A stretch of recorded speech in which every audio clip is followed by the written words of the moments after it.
Hey, what's up mga kabowlers? Maligayang pagbabalik sa aking channel.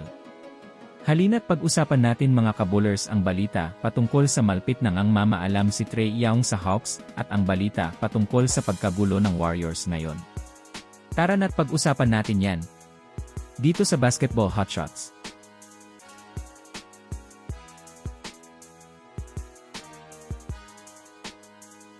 Una nga muna tayong dumako mga kabowlers sa balitang mag-go-goodbye na nga po si Trae Young sa team ng Atlanta Hawks. Well, alam naman nga natin sa ngayon mga kabowlers na mainit na nga po ang trade patungkol kay Trae Young matapos gawin na nga itong available ng Hawks ng mga nakaraan. At kasalukuyang sinabi na rin naman ng mga analyst na hindi na rin naman nga ito kailangan ng Hawks dahil mayroon na rin naman nga silang bagong feature player na malakas ang naiambag ngayon sa Hawks na si Jalen Johnson. Sa kalalabas lang nga pong balita, official na nga pong inanunsyo mga kabowlers na kasalukuyan na nga pong fina-finalized na ng front office ng Hawks ang trade para kay Trae Young, ngunit wala pa nga itong kasiguraduhan mga kabowlers kung saang team ito itatapon ng Hawks.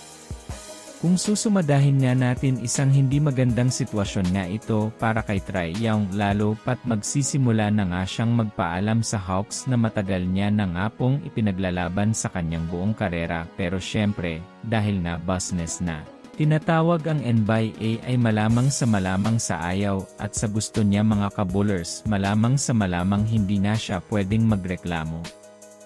Kaya abangan na lang natin ang mga susunod na balita patungkol sa pamamaalam ni Trae Young ngayong season sa team ng Atlanta Hawks.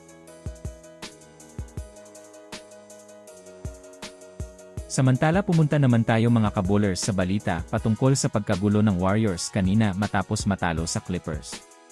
Sayang! Yan nga po mga kabowlers ang mga sinisigaw ng mga fans ngayon ng Warriors matapos kapusin sa kanilang naging laro sa Clippers kaninang umaga.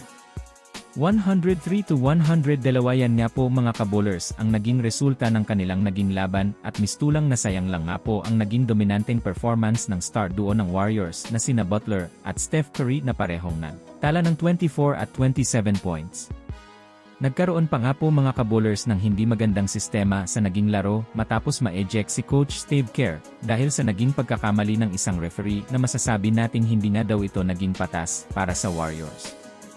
Nagsalita na rin naman niya po mga kabowlers ang isa sa mga officials ng Warriors na si Terry Stotts na kakailangan niya daw talaga ng Warriors ngayon ng at least isang solid na move para magkaroon ng improvement sa kanilang standings ngayon.